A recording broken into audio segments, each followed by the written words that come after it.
Rigorous Chemistry, and welcome to the very last part of Chapter 13. So, previously we talked about the concept of molarity, we talked about using molarity as a conversion factor, and how to do a dilution, right? Now we get back to ding, ding, ding, stoichiometry, where we can take our molarity and the fact that it allows us to talk about moles, right, of a solution, and we're going to tie it back into chemical reaction. So here we have a balanced chemical reaction, and I would like to know how many milliliters of this solution will react with this volume of this solution, right? So this is just like before, where we have one thing, HNO3, and we would like to get to that thing, and we're just going to have to do a little bit of math to figure it out.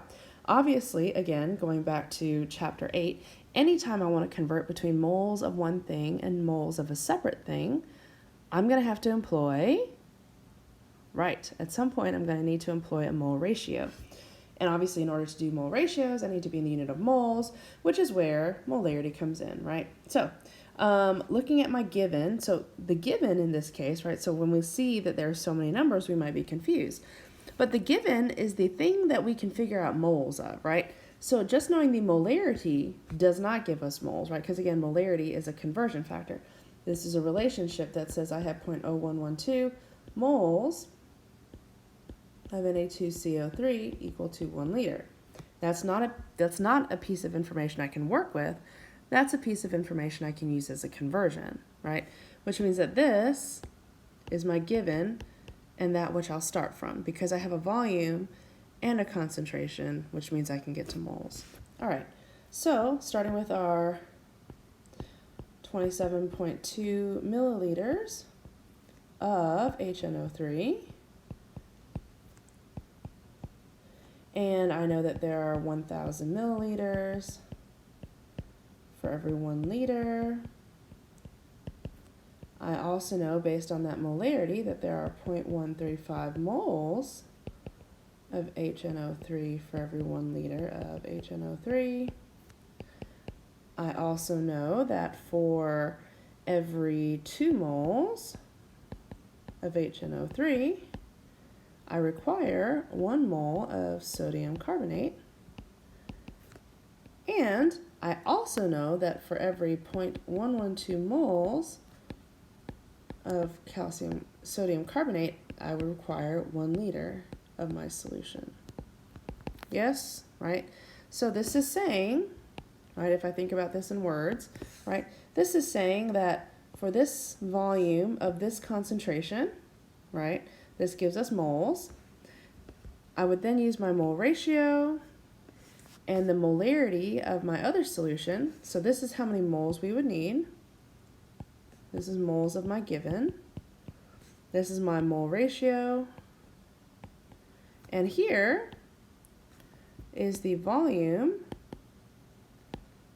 Well, eventually I'm going to get the volume that contains those moles, right? Yes, does that make sense? All right. So as a follow-up problem, let's go ahead and look at that Skill Builder Plus. It says a 25 ml sample of HNO3 solution requires this volume and concentration to react with all the HNO3, and we would like to know the concentration. So, looking at how to set this up, right, again, we will evaluate what's our given based on what can we get to moles of, right? 25 mils is not enough to give us moles. This, though, is. So that's going to be our given. So if we have 35.7 mils of Na2CO3, and I know that for every 1,000 mils of Na2CO3, there is 1 liter. And that for every 0.108 moles of Na2CO3, there is 1 liter of Na2CO3. And then again, for every 1 mole of Na2CO3, we would require 2 moles of nitric acid. Now here we have to be mindful, those moles of nitric acid, right, are in 25 mils, right? So 25 mils of my solution, but we know that 10 to the third mils is equal to 1 liter. And now we've done enough math to solve our problem, right? Where if we are actually very attentive, we'll see that that even cancels, right? And then we would do the rest of our math. Yes? Makes sense? All right. Thank you for listening. Be good, and I will see you soon. Bye.